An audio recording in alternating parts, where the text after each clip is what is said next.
കർണാടകയിലെ ഷിരൂരിൽ ദേശീയപാതയിലുണ്ടായ മണ്ണിടിച്ചിലിൽ കുടുങ്ങിയ മലയാളി ഡ്രൈവർ അർജുനു വേണ്ടിയുള്ള തിരച്ചിൽ ഇന്ന് 6ാം ദിവസവും തുടരുകയാണ്. അർജുനെ കണ്ടെത്താൻ ഇന്ന് 11 മണിയോടുകൂടി സൈന്യമെത്തും.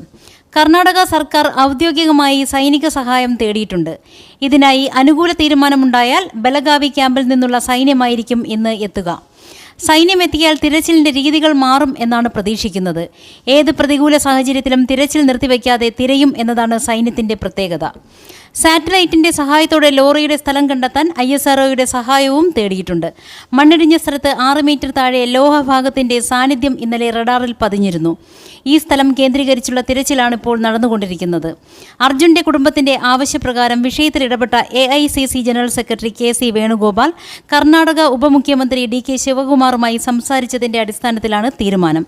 അതേസമയം അർജുനെ കണ്ടെത്താനുള്ള ശ്രമങ്ങൾ വേഗത്തിലാക്കാൻ കേരള മുഖ്യമന്ത്രി പിണറായി വിജയൻ, കർണാടക മുഖ്യമന്ത്രി